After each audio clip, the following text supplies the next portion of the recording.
There's still one match remaining in Double Gameweek 19, but a score of 52 points so far has seen a drop down to 203,000.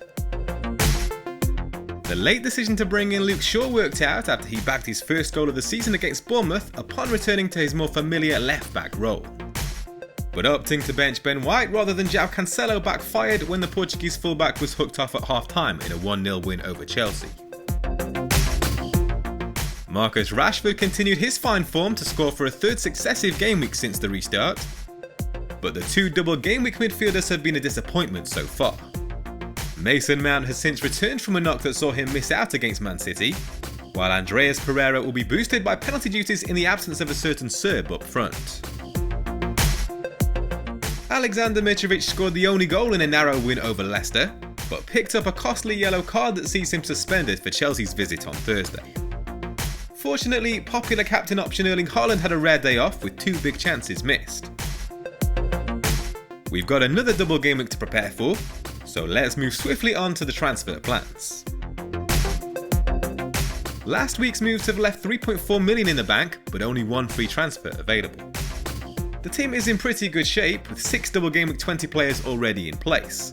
But that does include Joao Cancelo, who was used in an experimental right wing position for the first half against Chelsea and continues to be a rotation headache. As mentioned on the watchlist video, downgrading him is firmly in my thinking, with Matt Doherty, Ivan Perisic and John Stones among my top 3 candidates. The latter frees up cash while still offering a route into Man City's very efficient defensive setup. Since the restart, they've recorded the lowest XG conceded figure of any team. Stones has started 11 of their last 15 Premier League matches, with his 4-game absence due to a hamstring injury rather than rotation. That move frees up enough cash to upgrade Alexander Mitrovic to Harry Kane. It's not a move that I'm overly convinced by. Kane is 1 yellow card away from suspension, just as Mitrovic was last game week, so I would prioritise getting De Bruyne and Rashford if I didn't already have those. But since it's relatively straightforward for me to get to Kane with just a 4-point hit, I think it's worth chasing his potential upside. Especially given that Fulham are away to a Newcastle side that have kept 4 consecutive clean sheets.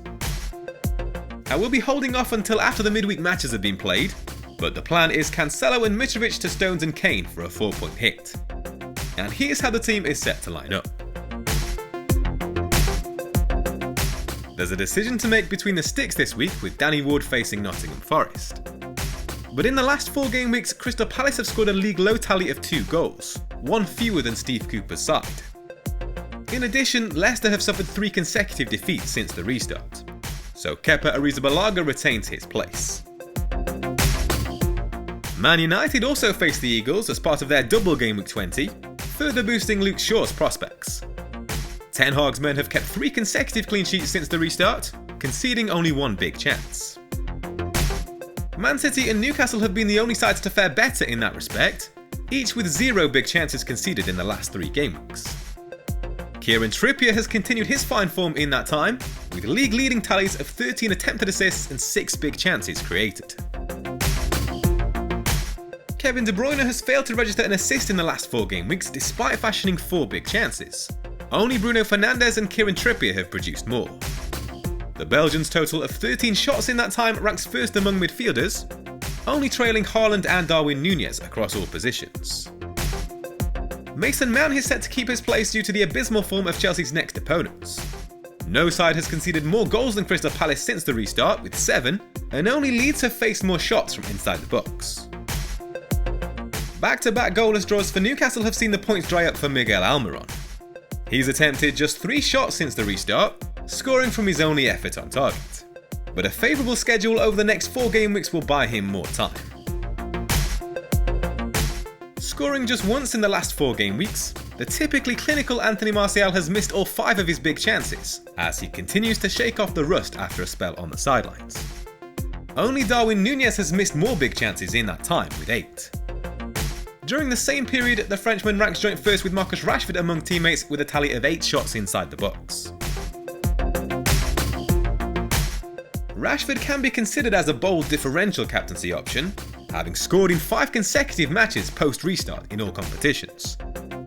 But the prospect of 180 minutes of the goal-scoring machine that is Erling Haaland is surely too good to overlook. The only real question for me is whether or not to play the triple captain chip. Man says he haven't been firing on all cylinders in the last 4 game weeks, and part of that is down to Haaland. He's missed 5 out of 7 big chances in that time. But from a wider perspective, he's averaged 1.92 big chances per 90 minutes this season, and has scored 1.44 goals. Even despite his missed chances of late, he's still bagged 3 goals in 3 games since the restart. The fixtures might not be the easiest, but we've seen that he can rack up high quality chances against any side.